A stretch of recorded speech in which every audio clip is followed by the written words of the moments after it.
मो ना हूँ डॉक्टर निर्मल चंद्र सूर्य घर हूँ पुराना सहर नयागढ़ एवं मो परंपरार संपादक। आमे बहुत दिन है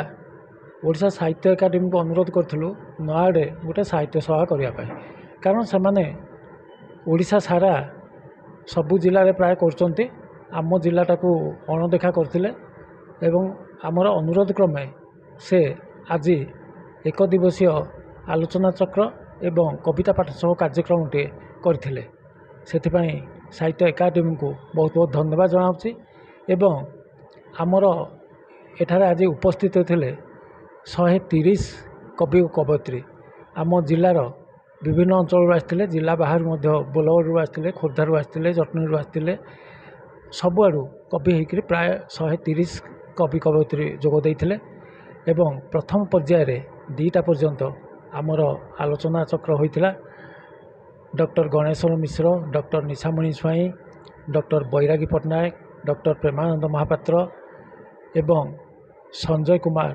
छुआल सिंह जीए सह सचिव अच्छा साहित्य एकाडेमी सी समते आसी समते उद्बोधन देते नयागढ़ संपर्क में बहुत कथा कहते गोटे कथा से माने कहले अतिथि माने कहले नयागढ़ साहित्य संस्कृति ऐतिह्य परंपरा पाई नयागढ़ गोटे नियारा माटी ये माटी जो साहित्य साधक मान को जन्म देछि एवं जो साहित्य साधक माने सेमानकर सारस्वत साधना रचना करी ओडिया साहित्यर समृद्धि वृद्धि करचंती सेमाने आज नुहे चिरदिन पाई अमर ही रहिबे। आमे सबु वर्गर श्रोता मान को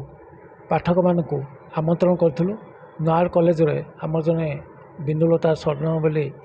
ओडिया अध्यापिका अच्छी मु अनुरोध करी किसी ऑनर्स ओडिया ऑनर्स छात्र छात्री मान आने प्रजामंडल भी विकेश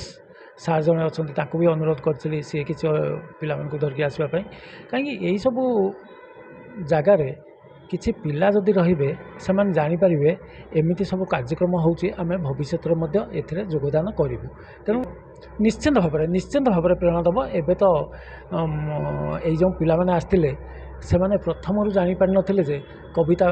पाठ हम आमर ब्यानर रे लिखाई कविता पाठ तथापि से जापारे एवं शेषर देले एवं से कविता गुड़िक शेषर से पढ़ले तेणुक साहित्य एकाडेमी जो सहयोग करुला सब कवि कवयित्री मानू से किसी सहयोग कर पारा ना तेणु पिला माने जानतु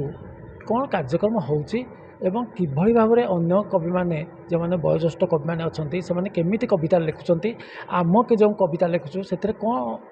रही जाऊँगी कमी से विषय से जानीपारे तेणुक यहाँ गोटे प्रोत्साहन भाया कार्यक्रम।